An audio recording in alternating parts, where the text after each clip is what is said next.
May 15th, 1989, Johnstown, Pennsylvania. A young man in his mid-20s, carrying a worn leather satchel and a reporter's notebook, approached the front door of a modest ranch house on Maple Street. The lawn was immaculate. The American flag hung from the porch. The mailbox read, __quote_0__. He rang the doorbell. Footsteps echoed from inside, slow and deliberate. The door opened. The man who stood there was 80 years old but looked carved from oak. Lowell Patterson was tall, lean, with military posture and piercing gray eyes that hadn't dulled with age. "Good afternoon," the young man said. "I'm Russell Brenner, reporter for the Tribune. I'm working on a feature about the war. You're Lowell Patterson, decorated veteran, served in the Pacific and Europe. Your daughter said I could stop by." The old man stood motionless. He studied the reporter with a long, evaluating gaze, and something shifted in his face. Color drained from his cheeks. His fingers, gripping the doorframe, went white. "Come in," he finally said. His voice was steady, but there was steel underneath. Russell followed him inside. 3 bedrooms, spotless order, the smell of coffee and old books, photographs of children and grandchildren on every wall, framed certificates for community service and veterans organizations. The apartment of an ordinary American retiree. They sat at the kitchen table. The old man offered coffee. Russell accepted. He pulled out his notebook, his pen, a tape recorder. "Quote 4, quote," he asked. "Quote 5, quote." The old man nodded.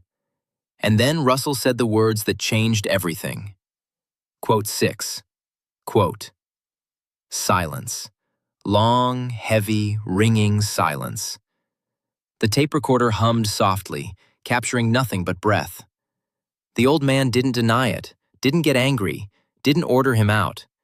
He just looked at the reporter, and in his eyes was something terrible. Not rage, not fear, relief. "So you know," he said. "I know. You want me to leave? Call the police? Write your story?"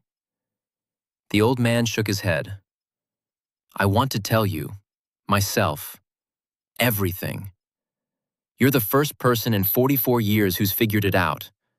That means it's time." And he began to talk. "My name is Merritt Holbrook. Born 1909 in Clearfield County, Pennsylvania. Father worked the coal mines, mother took in washing. She died when I was 8. Childhood was hunger, cold, then the Depression hit like a hammer. Father got killed in a mine collapse in '32. Bad safety, company didn't care. I was 23, on my own. Worked whatever I could find. Loading docks, road crews, lumber mills. Married in '35, girl named Constance from the next county. Had 2 kids, Wayne and Dorothy. War came to us in '41. I was 32. Too old for the first draft, but they called everyone eventually. I reported in '42, did basic at Fort Dix. They didn't ship me overseas right away. I had mechanical skills, so they kept me stateside, assigned me to Camp Allenwood, prisoner of war facility in Pennsylvania. German POWs, mostly North Africa campaign captures, later some from the Italian front. Russell wrote carefully, not interrupting. The old man spoke in a flat monotone, like reading a police report. At first, the work was simple. Guard duty, perimeter patrol, managing work details. The prisoners weren't bad, most of them. Regular soldiers, captured, glad to be out of the war. They worked farm labor, forest clearing, road construction, anything to help the war effort while we had our boys overseas. The camp was run by the book, Geneva Convention rules, decent food, medical care, Red Cross inspections. I told myself it was honorable work, guarding prisoners, feeding the war machine, contributing. I was keeping my family fed. Constance and the kids were living with her parents, rationing was tight. I sent money home every month. I was doing my part. That's what I told myself. What we all told ourselves. Camp Allenwood held about 400 men at peak capacity. Mostly Africa Corps captures from Tunisia and Libya, some Luftwaffe pilots shot down over France, a handful from the Italian campaign. They lived in wooden barracks, 20 men to a building, organized by rank. Officers had separate quarters, better food, more privileges per the convention. Enlisted men worked 6 days a week, Sundays off. They harvested corn, picked apples, cleared timber, built roads. Local farmers paid the government for the labor. Prisoners got a small wage in camp currency they could spend at the canteen. Cigarettes, chocolate, writing paper. They wrote letters home, though most never got through. Germany was being bombed around the clock by then. Addresses didn't mean much when the whole city was rubble. I got to know some of them. Not friends, but familiar. There was Ernst Müller, 42 years old, schoolteacher from Hamburg. Spoke decent English. Showed me photographs of his 3 daughters, Greta, Helga, Ingrid. They'd be teenagers now, he said, assuming they survived the bombing. He worried constantly. Every time he heard news about raids on Hamburg, he'd go silent for days. There was Wilhelm Brandt, farm boy from Bavaria, 24 years old, homesick as hell. He'd volunteered for the Wehrmacht to escape his father's farm. Ironies of ironies, ended up working American farms as a prisoner. He laughed about it sometimes. There was Hans Schmidt, mechanic, could fix anything. The camp put him in the motor pool, maintaining our trucks and tractors. Smart guy, quiet, kept to himself mostly. The guards varied. Some were decent men doing a job. Some enjoyed the power a little too much. There was Sergeant Vickers, career army, treated the prisoners firmly but fairly. Made sure they got their rations, their medical care, their mail when it came through. Then there was Corporal Donovan, mean son of a bitch, liked to knock prisoners around for minor infractions. Colonel Whitmore kept him in check, but barely. Most of us fell somewhere in the middle. We didn't abuse the prisoners, but we didn't socialize with them either. They were the enemy. We'd lost friends, brothers, cousins to German bullets and bombs. Hard to forget that, even when you're watching them pick apples. I remember one afternoon in June 1944, just after D-Day. We heard the news about the invasion, and the camp went electric. The Americans and British were on French soil pushing inland. The war might be over by Christmas, we said. The prisoners heard the news too, and you could see the weight settle on them. They knew what it meant. Germany was losing. Every day that passed made it more obvious. Some of them were relieved, meant they'd survive, wouldn't have to go back to fight. Some were bitter. Their country was being destroyed while they sat safe in Pennsylvania. Some just looked tired. War's exhausting, even when you're not fighting it. That's when the dynamics started changing. Before D-Day, there'd been a certain equilibrium. We guarded them, they worked, everyone understood the arrangement. After D-Day, things got tense. Some guards started talking about revenge, about how the Krauts were killing our boys in France, and here we were feeding them 3 squares a day. Some prisoners got defiant, refused to work, talked back. Whitmore cracked down on both sides, but you could feel it. Something was shifting. The war was entering its final phase, and nobody knew how it would play out. Would Germany surrender? Would they fight to the last man? What would happen to the prisoners then? We didn't have answers. We just kept going through the motions, day after day, waiting for something to break. Then came Malmedy, December 1944. News filtered through military channels first, then hit the newspapers.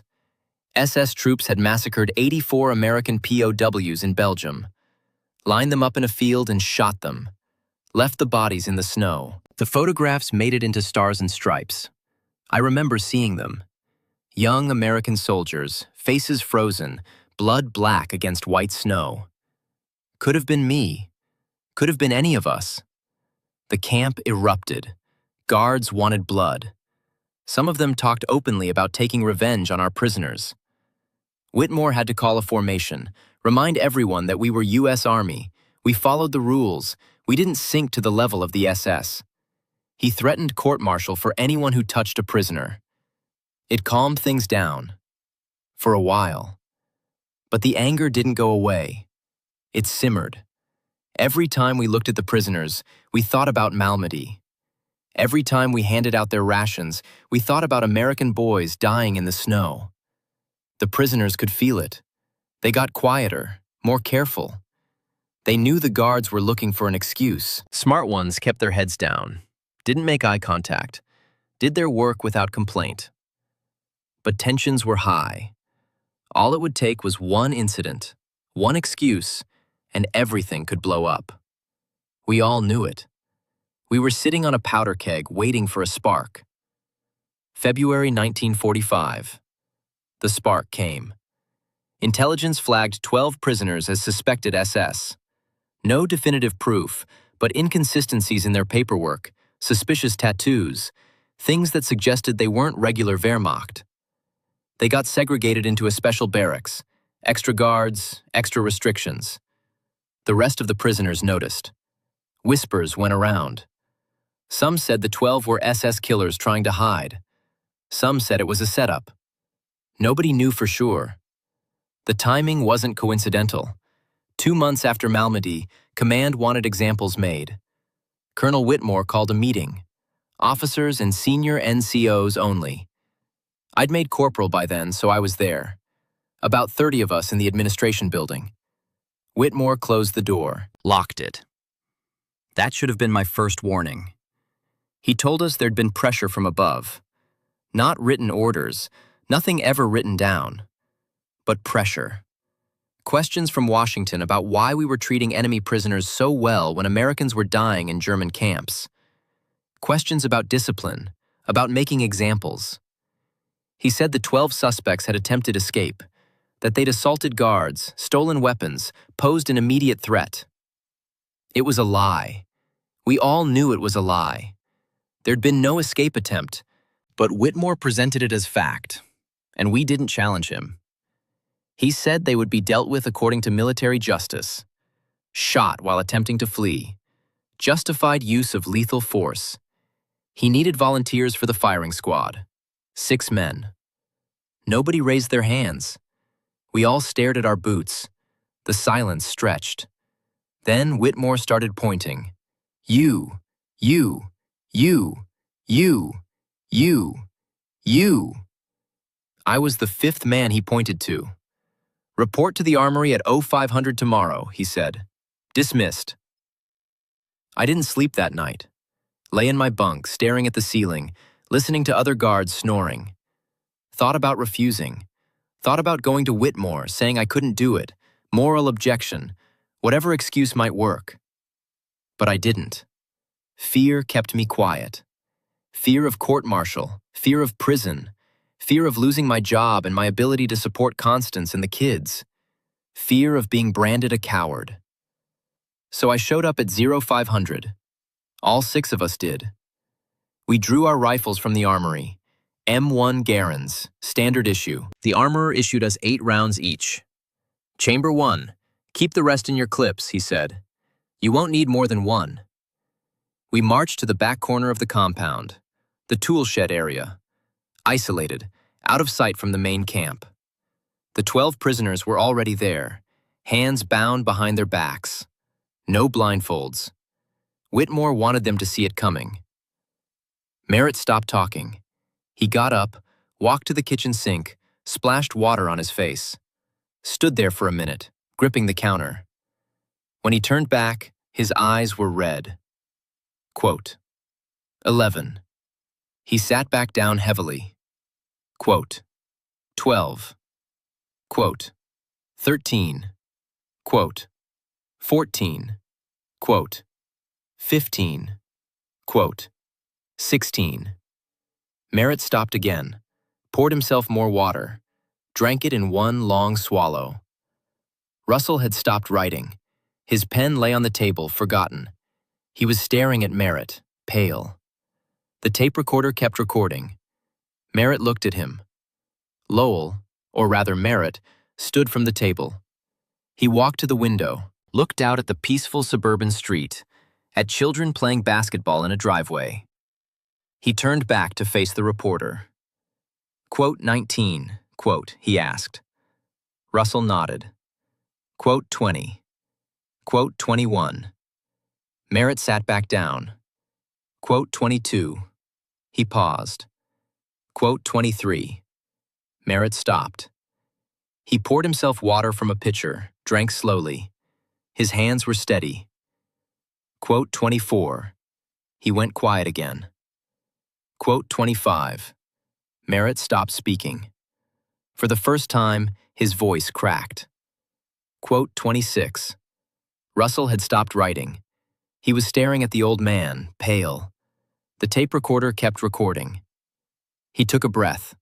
He looked at Russell. Russell didn't answer. I got back to camp, finished my service. War ended in May. I was discharged in early '46, came home.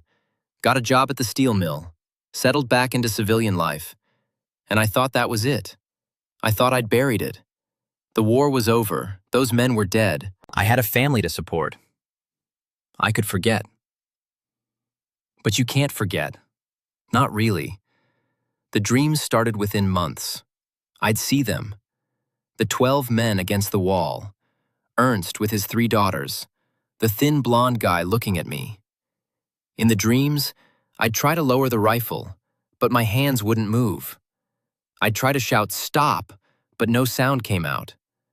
I'd wake up sweating, and Constance would ask what's wrong, and I'd say, "Nothing, bad dream." She believed me. Why wouldn't she? I was a decorated veteran. Everyone said so. I had the medals to prove it. September 1947. I was at the mill, working the late shift. Constance and the kids were home. It was a Friday night. I remember because we'd planned to go to the county fair on Saturday. Wayne wanted to ride the Ferris wheel. Dorothy wanted cotton candy. They were excited. I was looking forward to it too. First real family thing in months. That night, there was a fire. House fire. Electrical fault, the fire marshal said later. Old wiring. House was 40 years old. Common problem. Started in the attic, spread fast. Constance woke up to smoke. She got the kids out of bed, tried to get them downstairs, but the fire had already blocked the stairs. She tried the windows, but they were jammed. Old paint, years of layers. She couldn't get them open in time. Merritt's voice had gone flat again, mechanical. They found all 3 of them in the hallway, trying to reach the back bedroom window. Dorothy was in Constance's arms.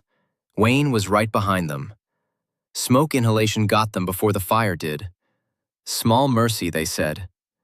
They didn't burn. They just stopped breathing. I got the call at the mill. Supervisor came to find me, said there'd been an accident. I needed to come home. I drove back. Fire trucks were still there. House was gone, just a blackened shell. They'd pulled the bodies out, covered them with sheets. The fire chief took me aside, said it was fast. They didn't suffer much. Didn't suffer much. Like that makes it better. He paused. I buried them 3 days later. Triple funeral. Methodist church. Same one we'd gone to every Sunday. Half the town came. Everyone said it was a tragedy. An accident. God's will. Nobody said it was punishment. But I knew. I knew it was payment for what I'd done. Ernst's 3 daughters, my 2 kids. The math was simple. God doesn't forget. He just takes his time collecting. Russell started to speak, but Merritt held up a hand. I know what you're thinking. It was random. Bad wiring, old house, just terrible luck. But I didn't believe in luck anymore. I believed in cause and effect. I'd killed fathers and my children died. I destroyed families, and mine was destroyed. It fit. It made horrible, perfect sense. He stood up, paced the kitchen. After the funeral, I couldn't stay. Couldn't stay in that town, in that county. Couldn't look at the burned lot where my house had been. Couldn't see the people who'd known my family. I told everyone I was moving to Pittsburgh, starting fresh. But that was a lie. I had a different plan. One of the men from my squad at Allenwood, guy named Patterson, Lowell Patterson, he'd been from Western Pennsylvania. We'd kept in touch after the war. Christmas cards, that kind of thing. In '47, I got his widow's Christmas card. He died that June. Farming accident. No children, no close family. Buried in a cemetery outside Johnstown. I went to visit his grave. Stood there for an hour. And I thought, nobody knows Lowell Patterson is dead. His widow moved back to Ohio. She's the only one who cared. No siblings, no kids, no cousins checking in. Lowell Patterson could still be alive. I went to the county records office, filed for a duplicate of his birth certificate.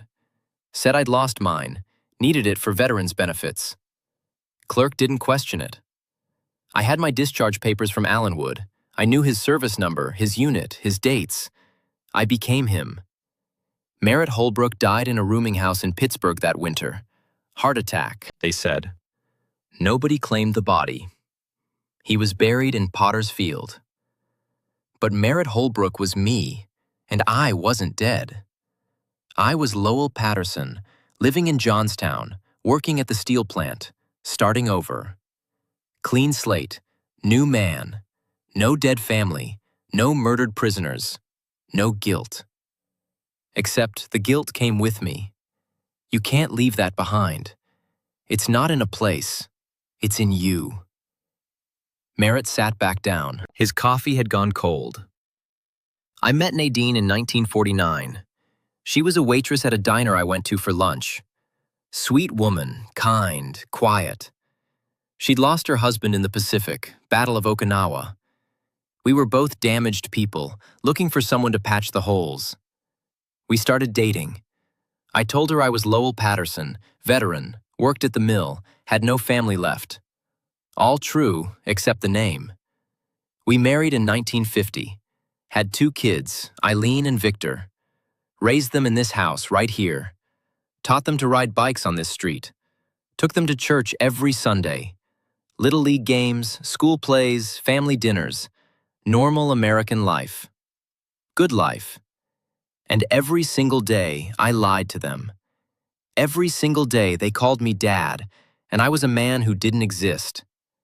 But I loved them. I loved Nadine. Maybe that makes it worse. Maybe love built on lies is worthless. I don't know. But it felt real. He paused, remembering. Specific moments. I remember teaching Victor to throw a baseball when he was 6. We were in the backyard and I showed him how to grip the seams, how to step into the throw. He was so serious about it, concentrating hard. Got it on the 5th try. Perfect spiral. He looked at me with this huge grin and said, "Did I do it right, Dad?" And I said, "Perfect, son. You're a natural." That moment felt real. Felt like being a real father. But I wasn't. I was Merritt Holbrook pretending to be Lowell Patterson, pretending to be a normal father. How many layers of lies can one moment sustain? I remember Eileen's 8th grade graduation. She got an award for Best Student in English class. Stood up on stage, gave a little speech about the importance of reading. Nadine was crying, she was so proud. Afterward, Eileen ran up to us, showed us the certificate. "Look, Dad, they spelled my name right and everything." I hugged her, told her I was proud. And I was. But that certificate said Eileen Patterson. And Patterson wasn't even a real name in our family. Built on sand. All of it. I remember Sunday dinners. Every Sunday after church, Nadine made pot roast. Same meal, every week. We'd sit around the table, me, Nadine, Eileen, Victor. Say grace. Talk about the week. Victor would tell us about school, baseball practice, his friends. Eileen would talk about her books, her piano lessons. Normal family conversation. And the whole time, I'd be thinking about Ernst Muller's 3 daughters. Wondering if they were sitting down to Sunday dinner in Hamburg. If they'd survived the war. If they knew their father died in Pennsylvania, shot by a man who is now carving a pot roast for his own children. The 2 realities existing simultaneously. unbearable and unavoidable. Victor joined Little League when he was 8. I coached his team for 3 years, the Johnstown Pirates. Taught those boys how to field grounders, how to turn a double play, how to take losing with grace. Parents in the bleachers called me Coach Patterson, thanked me for volunteering my time. The league put my name on a plaque in 1963, Outstanding Volunteer Coach. It's probably still there, at the Recreation Center. Lowell Patterson, pillar of the community, war hero, Little League coach, upstanding citizen. Nobody knew they were thanking a murderer. Nadine got sick in 1980. Breast cancer. Diagnosed stage 3, spread to lymph nodes. She did chemotherapy, radiation, the whole brutal process. Lost her hair, lost 40 pounds, spent months in and out of the hospital. I sat with her every day, read to her, held her hand, told her she'd beat it. She didn't. In the end, hospice at home. She died in our bedroom, July 1982. I was holding her hand when she went. Her last words were, "I love you, Lowell. You've been a good husband." A good husband. She died believing in me. Died thinking I was who I said I was.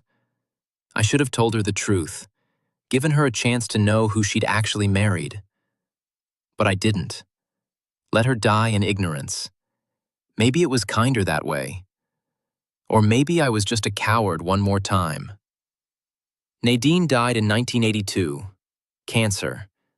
She never knew the truth. She died thinking I was Lowell Patterson. Good man, good husband, good father. She died believing in a fiction. Maybe that was kinder. Victor joined the Navy in '72, served in the Gulf, came back, became an engineer. Eileen became a teacher. They're good people, better than me. They built their lives on the foundation of my lies, but they built well. I was proud of them, am proud of them, even though I have no right to be. He looked at Russell. You're wondering how you found out, how you figured it out when nobody else did for 44 years. Russell nodded. I've been researching a story on Camp Allenwood for almost a year. Started as a general piece about POW camps in Pennsylvania during the war. My grandfather mentioned it once, said he'd worked there as a civilian contractor. Got me curious. I went to the National Archives in D.C., pulled the camp records. Routine stuff at first, transfer logs, supply requisitions, inspection reports. Then I found the Red Cross file. Complaint dated March 1945. German government protesting the death of 12 prisoners at Allenwood. Listed as killed during escape attempt. But the Red Cross investigator had included witness statements from other prisoners. 5 different men, interviewed separately, all saying the same thing. There was no escape attempt. The 12 men were taken at dawn. They heard shots an hour later. The men never came back. The report concluded insufficient evidence to challenge the official U.S. account. Matter closed. Russell leaned forward. But it bothered me. 5 witnesses versus official paperwork. I kept digging. Found the personnel roster for February 1945. 30 guards listed for special duty that day. Most of the names meant nothing. But I cross-referenced them with local newspapers from the area, looking for obituaries, trying to track these men down. Found a few. Dead, mostly. 3 still alive. 2 refused to talk to me. 1, a guy named Herschel Wade, lives in a nursing home in Harrisburg. He's 91, memory's fading, but he remembered that day. Told me they executed those men. Called it justice for Malmedy. Said the colonel gave the order, said they all participated, said they buried the bodies in an unmarked grave 10 miles from camp. Then he said, "We were following orders. Anyone who tells you different is lying. We all knew what we were doing." That's when I knew this wasn't just paperwork irregularities. This was murder. I started tracking down the other guards. Most were dead, but their families were around. I interviewed 17 families. Some knew nothing. Some had heard whispers. Dad didn't like to talk about the war. Dad had nightmares. Dad drank too much after he came home. Nobody had specifics. Then I found your name on the roster. Lowell Patterson. Guard at Camp Allenwood, February 1945.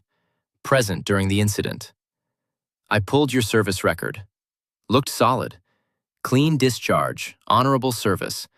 Settled in Johnstown after the war. But I'm thorough. I always verify.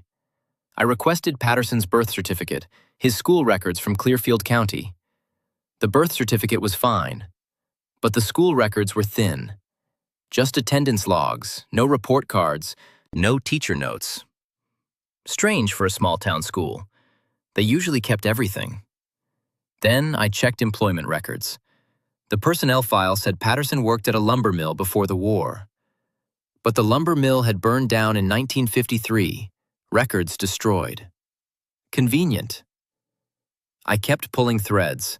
Found Patterson's marriage license from 1935. Wife named Constance Freely. Found their death certificates. House fire, September 1947, along with 2 children. Tragic. But then I noticed something. Lowell Patterson remarried in 1950 to Nadine Kowalski.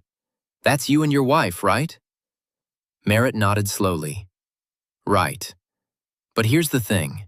I found Lowell Patterson's actual death certificate. June 14, 1947. Farming accident outside Johnstown. Buried at Pine Grove Cemetery. Which means whoever married Nadine Kowalski in 1950 wasn't Lowell Patterson. It was someone using his name. Someone who knew enough about Patterson to pull it off. Someone who needed a new identity after the war. Russell pulled out a folder, spread documents on the table. I went back to the Camp Allenwood roster, looked at everyone who'd been there in February 1945, started checking death certificates, looking for men who died between 1946 and 1950. Found 3. One died in Chicago, family claimed the body. One died in Florida, wife remarried. The third was Merritt Holbrook. Died in a Pittsburgh rooming house, December 1947. Heart attack. No family, no one claimed the body, buried in Potter's Field. I pulled Holbrook's service record, also served at Allenwood, also present for the February 14th incident. Born 1909, same year as Patterson. Similar height, similar build. Both from Pennsylvania. Easy swap. Then I looked at the timeline. Holbrook loses his family in September 1947. 2 months later, he's dead in Pittsburgh. Officially. 3 months after that, the real Lowell Patterson dies in a farming accident. And 3 years later, Lowell Patterson marries Nadine Kowalski in Johnstown. The math worked. The geography worked. The timing worked. You were Merritt Holbrook. You participated in the executions at Allenwood. Your family died. You couldn't live with the guilt and the loneliness. So you stole a dead man's identity and started over. You've been living as Lowell Patterson for 42 years. Merritt sat back in his chair, and for the first time, something like admiration crossed his face. That's good work. Damn good work. 6 months, you said? Should have taken you 6 weeks with that kind of digging. Why'd it take so long? Because I didn't want to be wrong, Russell said. Accusing someone of war crimes and identity theft, I needed to be sure. I triple-checked everything, verified every document, tracked down every witness. Spent 3 months just making sure I hadn't made a logical leap that wasn't there. But it all held up. Every piece of evidence pointed to the same conclusion. You're Merritt Holbrook, and you killed 12 men in February 1945. Merritt nodded slowly. Smart work. Took you how long? 6 months. 6 months. 44 years of hiding, cracked in 6 months. I suppose that's progress. Computers, databases, things I didn't anticipate when I became Patterson. Back then, you could slip between the cracks. Now, nothing stays hidden. He stood up. I'm 80 years old. I've lived more years as Lowell Patterson than I did as Merritt Holbrook. I've been a husband, a father, a grandfather. I've worked, paid taxes, voted, went to church. I've been a citizen. But underneath, I've always been what I was. A killer who ran. A coward who hid. And now it's over. Russell turned off the tape recorder. What do you want me to do with this? Publish it. Write your story. Tell people what I did, who I am. Call the police if you want. I won't run. I'm too old, too tired, and I'm done hiding. Whatever comes next, I deserve it. Russell Brenner's article ran in the Tribune 3 days later. Front page, full feature. __quote _60 __. The response was immediate. Phone calls to the newspaper, to the police, to the district attorney. Federal investigation launched. FBI involved. Camp Allenwood records subpoenaed. Witnesses tracked down, the few still alive. Other guards from that February day in 1945. Most denied everything. Some had died. 2 corroborated parts of the story. The old Colonel, Whitmore, had died in 1968. Convenient for him. The town of Johnstown erupted. Lowell Patterson had been a fixture for nearly 40 years. Everyone knew him. Veterans Post 132 had made him an honorary member. The Methodist Church had given him a service award. Little League had named a field after him. And now they learned he was a fraud. A killer. A war criminal. The reaction split 3 ways. Some people refused to believe it. Not Lowell, they said. There's been a mistake. That article got it wrong. Our Lowell wouldn't hurt a fly. These were the old-timers who'd known him longest. They organized a defense fund, talked about suing the newspaper for libel. But when Merritt confessed, when he admitted everything in court, their support evaporated. Cognitive dissonance is brutal. The man they'd known for decades was simultaneously real and fake. Lowell Patterson existed and didn't exist. They couldn't reconcile it. Most stopped talking about it entirely. Easier to pretend he'd never lived there at all. The second group was angry, felt betrayed, lied to, used. Quote 63, quote, they said. Quote 64, quote. The VFW revoked his membership. The church removed his name from the service plaque. Little League tore down the sign at Patterson Field, renamed it Community Field No. 3. His house on Maple Street, Nadine had left it to the kids in her will. They'd rented it out. Became a target. Vandalism, broken windows, spray paint, Nazi killer in red letters across the garage door. Eileen and Victor sold it at a loss. Nobody wanted to live in the house where a war criminal had raised his fake family.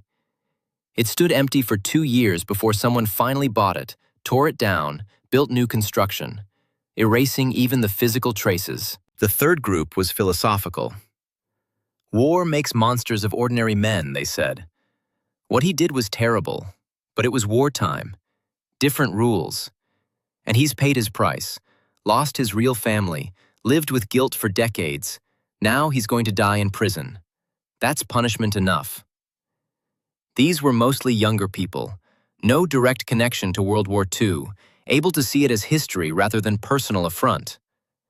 They wrote opinion pieces in the newspaper, argued for understanding, for context, for mercy. The older generation hated them for it. You don't understand, they said. You didn't live through the war. You don't get to pontificate about mercy when he murdered 12 men in cold blood. The town argued with itself for months.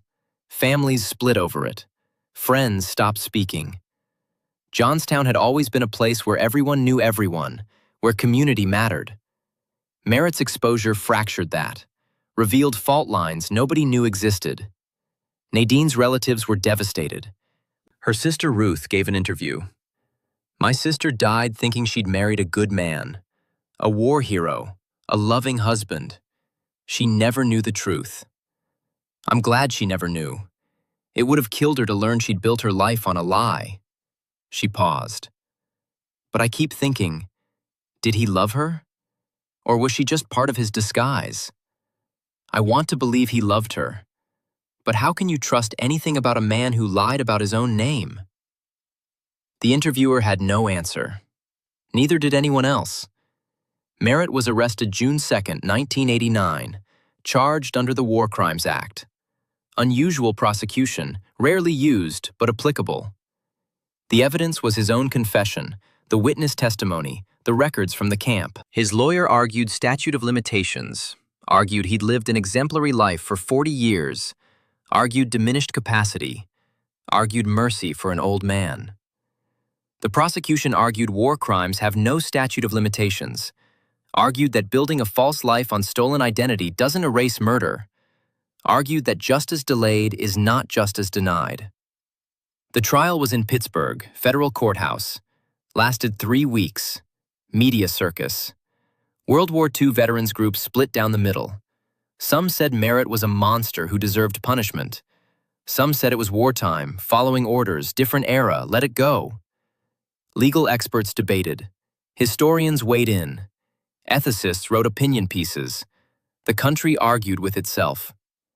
Merritt sat through it all, silent.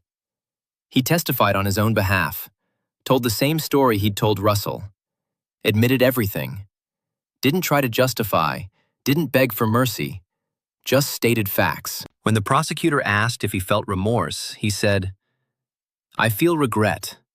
I wish I hadn't done it. I wish I'd refused orders. I wish I'd been braver. But I wasn't. And those men are still dead. Regret doesn't bring them back." When asked if he deserved punishment, he said, "Yes, I've deserved it every day for 45 years. I just didn't have the courage to turn myself in. Someone else had to find me. That tells you what kind of man I am." The jury deliberated for 2 days, came back with a verdict. Guilty on all counts. 12 counts of murder, 1 count of war crimes, multiple counts of fraud for the identity theft. Judge's sentencing came a week later. The courtroom was packed. Eileen and Victor sat in the front row. They hadn't spoken to him since the arrest. They'd released a statement saying they were horrified, that they didn't know, that they were victims too. They were right. They were victims, children of a lie.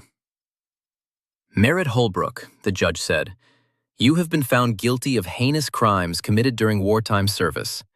You compounded these crimes by fleeing justice, stealing the identity of a deceased veteran, and living a fraudulent life for over 4 decades. While the court acknowledges your cooperation and confession, this cannot mitigate the severity of your actions. This court sentences you to 12 consecutive life terms in federal prison. You will serve your sentence at a maximum security facility. You will be eligible for parole after serving a minimum of 25 years. Given your age, this is effectively a death sentence. May God have mercy on your soul." They took him away in handcuffs. He looked back once at his children. Victor was crying. Eileen sat stone-faced. Merritt wanted to say something, wanted to tell them he loved them, that he was sorry, that they deserved better. But what was the point? They knew all of that, and it didn't change anything. He was transferred to Lewisburg Federal Penitentiary, maximum security, cell block D, prisoner 47821, Merritt Holbrook, age 80, war criminal. The intake process was degrading. Strip search, medical exam, delousing, fingerprints, photographs. They issued him a uniform, orange jumpsuit, white t-shirt, canvas shoes. Took his belongings, wedding ring, watch, wallet with Lowell Patterson's ID, put them in a property bag. "You'll get these back when you're released," the guard said. They both knew he'd never be released. The ring would sit in a storage room until someone threw it away. He adapted to prison routine quickly. Wake at 6, breakfast at 7, yard time, meals, lights out at 10. Simple, structured. No decisions to make. No lies to maintain.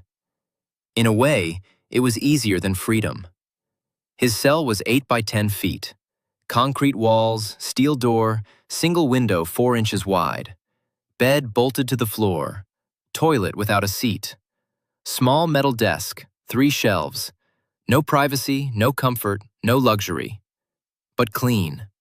Orderly. He'd lived through the Depression, through the war, through years in coal country. He'd slept in worse places. First night, he lay on the thin mattress and stared at the ceiling. The ceiling was marked with scratches, previous inmates counting days, leaving messages. Terry was here 1976. God forgives. Fuck the feds. Human attempts at permanence in a place designed to erase identity. He wouldn't add his own mark. He didn't deserve permanence. Other prisoners knew who he was. The guards made sure of it. This is Holbrook, Nazi killer. Thinks he's tough because he shot unarmed men. Merritt understood what they were doing. Establishing the hierarchy. Letting the population know this old man was fair game. Prison has its own moral codes. Child molesters are lowest tier. Rapists just above them. But there's a special category for traitors and cowards. Killing enemy soldiers in combat earns respect. Killing unarmed prisoners while they're under your protection, that's cowardice. Bottom tier. First week, a guy named Dawkins approached him in the yard. 40 years old, muscled, neck tattoos, in for armed robbery. Heard you killed some Nazis, Dawkins said. Yeah. Unarmed? Yeah. Dawkins hit him. Straight punch to the face, no warning. Merritt went down. Guards intervened, pulled Dawkins away. Took Merritt to medical. Broken nose, split lip. Doctor reset the nose without anesthetic. This is going to keep happening, the doctor said. You're 80 years old. You can't fight back. Request protective custody. Merritt shook his head. No. I deserve what I get. Second week, 3 guys cornered him in the shower. Kicked him while he was down. Broke 2 ribs. Guards came eventually. Medical patched him up. Warden called him in. Mr. Holbrook, I can put you in protective custody. Separate cell block. Limited contact with general population. For your own safety. Merritt refused again. I'm not asking for special treatment. I'm in here with everyone else. If they want to hurt me, that's their choice. I won't fight it. The warden looked at him like he was crazy. Maybe he was. But there was a logic to it. Physical pain was concrete, finite. Broken bones heal. The guilt didn't. At least pain gave him something tangible to focus on. After the 3rd beating, something shifted. An older prisoner, guy named Marcus, 65, in for life on a murder charge from the 70s. He'd been watching Merritt, saw how he took the beatings without fighting back, without complaining, without asking for protection. One day in the yard, Marcus sat next to him. You got a death wish, old man? No. Then why you letting them beat on you? Because I deserve it. Marcus thought about that. Maybe. But in here, if you don't fight back, they'll never stop. You'll die in 6 months. Merritt shrugged. Then I die in 6 months. That what you want? Doesn't matter what I want. It's what I've earned. Marcus studied him. You for real? You really think you deserve to be beat to death by a bunch of lowlifes? I killed 12 unarmed men. What do you think? Marcus was quiet. Then, I killed a man too. Robbery gone bad. Shot a clerk during a holdup. He was 23 years old. Had a kid. I've been in here 38 years. Thought about letting someone kill me early on. Figured I deserved it. But then I realized something. Dying's easy. Living with it, that's the punishment. You die, you're done. No more consequences. No more remembering. You want real punishment? Stay alive. Remember every day. Let it eat at you. That's harder than dying. Merritt considered it. Maybe you're right. I know I'm right. So stop letting these idiots beat on you. Not because you deserve better, because you deserve worse. And worse is waking up every day and remembering what you did. After that conversation, Merritt started defending himself. Not aggressively, but enough to make it not worth the effort. When someone came at him, he'd block, dodge, create space. He took hits, but fewer hits. Word spread. The old Nazi killer had some fight in him after all. The attacks slowed, then stopped. Not respect, exactly, but an understanding. He wasn't asking for mercy. He wasn't looking for trouble. He was just serving his time. He spent most of his time in the library, read everything. History, philosophy, theology. He wasn't looking for answers. He knew there weren't any, but it occupied his mind, kept him from thinking too much. He read about other wars, other atrocities. The ancient Romans decimating mutinous legions, the Mongols exterminating entire cities, the Spanish conquests in the Americas, the Nazis and the Holocaust, the Soviets and the gulags, Cambodia, Rwanda, Bosnia. Humanity's capacity for organized cruelty was bottomless. It didn't make what he'd done better, but it put it in context. He was one small participant in a vast historical pattern. Evil wasn't exceptional. It was banal. Ordinary men doing terrible things because someone told them to, because they were afraid, because everyone else was doing it. Hannah Arendt wrote about it. He read her work 3 times. The banality of evil. That was him. Not a monster, just a coward in the right circumstances. Nights were harder. In his cell, alone, the dreams came back. The 12 men at the wall, Ernst's face, Klaus's wooden bird falling, the execution shots echoing. He'd wake up gasping, covered in sweat. The guard would shine a flashlight through the bars, make sure he wasn't trying to hang himself. He wasn't. He didn't have the courage for that either. Some nights he'd lie awake until dawn, listening to the sounds of the prison. Men snoring, men crying, men praying, men screaming. Human suffering compressed into concrete and steel. He belonged here. This was appropriate. This was right. Victor visited once, in 1990. Drove from Johnstown, sat across from him in the visiting room, didn't say much, just looked at him. Why? He finally asked. Why not just admit it after the war? Why run? Merritt thought about it. Because I was a coward, because I wanted to live, because I thought I could outrun it. I was wrong. Were you ever going to tell us? No. Did you love us? Me and Eileen? Or was that fake too? I loved you. That was the only real thing. The only thing I didn't lie about. Victor nodded, stood up. I needed to hear that, but it doesn't change anything. I know. Goodbye, Merritt. Goodbye, son. Victor left. Didn't come back. Eileen never came at all. She wrote one letter in 1991, said she'd changed her name back to her mother's maiden name, didn't want to be associated with Patterson or Holbrook, said she hoped he found peace, but she couldn't forgive him, said her kids, his grandchildren, would never know about him. He was being erased from the family tree. Better that way. Merritt kept the letter. Read it sometimes. She was right.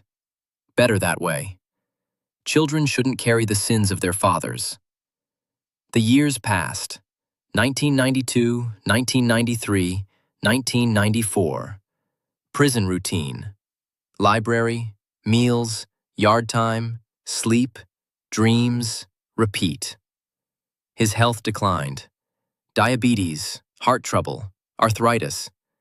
They moved him to the prison medical wing. More time in bed, less time mobile. He was okay with that. Less time awake meant less time thinking. In early 1995, he got pneumonia. Serious. The doctors said he might not make it. They offered to put him on life support. He refused. If it's time, it's time. But he survived. Weak, frail, but alive. Lingering. March 1995. Merritt was barely conscious most days. Medication kept the pain manageable but left him foggy. He lay in the prison hospital bed looking at the ceiling. White institutional ceiling. Soon he'd be looking at the lid of a coffin. Then nothing. Finally nothing. 86 years of life. 45 years of guilt. Almost over. He wasn't afraid of death. He welcomed it. As release. But in the final days he remembered. Not the crimes. Not the war. Not Allenwood. The good things. His mother. Dead when he was 8. He remembered her hands. Rough, work-worn. Stroking his hair. Her voice. Soft, with a hint of Kentucky drawl. Singing hymns while she worked. The smell of bread baking. The smell of home. She didn't live to see what he became. Good. Spared her that. His father. Coal miner. Strong, quiet. Taught him how to work. The old man died in the mines. Crushed. Never knew his son would become a killer. Good. Better he died before that. Constance. His first wife. Beautiful in an ordinary way. Brown hair, brown eyes, quick smile. Loved him for reasons he never understood. He wasn't special, wasn't charming, but she chose him anyway. Gave him children. Died in the fire with them. Punishment for his sins visited on the innocent. The cruelest part. She didn't deserve it. Wayne and Dorothy. So young. 11 and 9. Wayne serious, already trying to be the man of the house when Merritt was away. Dorothy silly, always laughing, loved to draw pictures of flowers. They would have grown up, had lives, families of their own. But they burned. Because of him. Because God keeps accounts. Nadine, his second wife. Kind, patient, believed in the lie, loved the fake man, died never knowing. Maybe that was mercy. Maybe ignorance is a gift. She got to die thinking her husband was good. At least one person remembered him that way. Eileen and Victor, his second set of children. Raised them in a house of lies, but raised them well. They became good people, better than their father.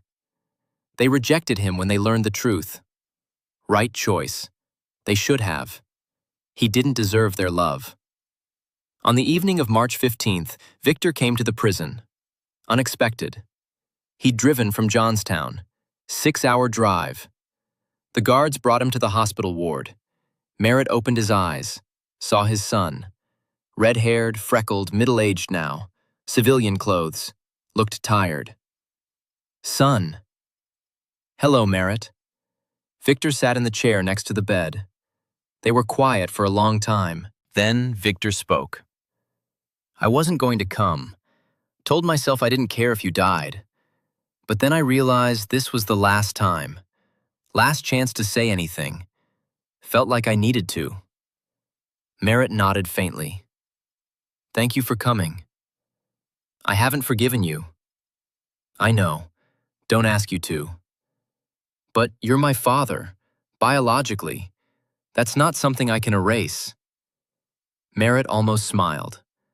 Biology. Yeah, can't change blood. Victor was quiet. Then, tell me, do you regret it? What you did? Those men? Regret it. Every day, every night. Then why did you do it? Fear. Wanted to survive. Wanted to protect what was mine. Selfishness. Would you do it differently now? Victor thought about his answer. I want to believe I would, that I'd refuse, walk away, anything but participate. But I wasn't there, wasn't in that position. I don't know how I'd act. That scares me, not knowing. That's the lesson. Everyone thinks they'd be brave, but you don't know until you're tested. And most people fail the test. That's not an excuse. It's a warning. Victor nodded. I'll remember that. Try to be better. Not repeat your mistakes. Merritt squeezed his hand weakly. Live well, son. Be better than me. Low bar to clear. Victor laughed. Sad, but he laughed. They sat together, father and son. Last meeting. Then Victor stood. Goodbye, Merritt. Goodbye, Victor. Victor left. Merritt closed his eyes. His son came, said goodbye. Didn't forgive, but said goodbye. Good. Right. Now he could let go. Early morning, March 16th, 1995. Merritt Holbrook died. Quietly. In his sleep. Heart stopped. Prison doctor pronounced him dead at 3:47 a.m., noted it in the log. Prisoner 47821, Holbrook, Merritt, 86 years old. Cause of death, cardiac arrest. Body sent to the morgue. Next of kin notified. Eileen declined to claim the body. Victor came, identified him, signed the paperwork. Burial in the prison cemetery. No ceremony. Quiet. March 18th, they buried him. Pine coffin. Numbered grave. Marker with a name. Merritt Holbrook. 1909 to 1995. No epitaph. No honors. Just name and dates. Victor stood alone at the grave. Prison chaplain said a few words. They lowered the coffin. Dirt covered it. Done. Victor stood there, looked at the mound of earth. This was his father. Killer and father, both at once. Incompatible and inseparable. Victor made the sign of the cross. Didn't know why. Wasn't religious, But felt appropriate. He turned, walked away. Never came back. Merritt Holbrook's grave sits among hundreds of others in the Lewisburg Prison Cemetery. The marker weathered, the name fading. In a few years, you won't be able to read it. Just another convict. One of thousands. Forgotten. Unwanted. That's how it should be. Criminals don't deserve monuments. They deserve to be forgotten. But the story didn't die. Russell Brenner's article was preserved in newspaper archives. Court documents from the trial remain on file. Merritt Holbrook's name entered the historical record, not as a hero, as a cautionary tale. An example of how ordinary people become complicit in evil, how they live with it, how they try to escape, how they can't, how they die with the guilt. 30 years passed. 2025. Pennsylvania. At the site of Camp Allenwood, there's a memorial now, a granite monument, an inscription. Here stood Camp Allenwood, prisoner of war facility, 1943 to 1946. This memorial honors the 12 German prisoners of war who were executed on February 14, 1945, in violation of the Geneva Convention. Their names: Wilhelm Brandt, Ernst Müller, Hans Schmidt, Klaus Weber, Otto Fischer, Joseph Becker, Heinrich Strauss, Friedrich Klein, Ludwig Braun, Anton Meyer, Stefan Wolf, Karl Zimmermann. They were sons, husbands, fathers. They deserved protection under the laws of war. They received execution. May their deaths remind us that even in war, humanity must prevail. May we never forget what happens when we abandon our principles. School groups visit. Students from local high schools, college history classes. They listen to the guide explain the camp, the prisoners, the war. The guide mentions the executions, mentions the guards who participated. Names Merritt Holbrook, prison guard, participant in unlawful killings. Lived under false identity for 44 years. Exposed in 1989. Convicted. Died in prison. The students take notes. Some look bored. Some look disturbed. Some ask questions. Did he ever say he was sorry? The guide answers. He confessed, cooperated with investigators. But was he truly sorry? That's harder to say. He expressed regret, but regret and repentance aren't the same thing. Repentance requires change. He couldn't change the past, could only carry the guilt. He carried it to the end. Is that enough? I can't answer that. The students nod, move on to the next exhibit, the next story. They'll forget most of this in a week, but maybe one or two will remember. Remember that evil is committed by people, ordinary people, who then live ordinary lives. And only at night do they see the faces, the men at the wall, the smoke rising. And there is no forgiveness, no redemption, only memory and guilt. Until the end.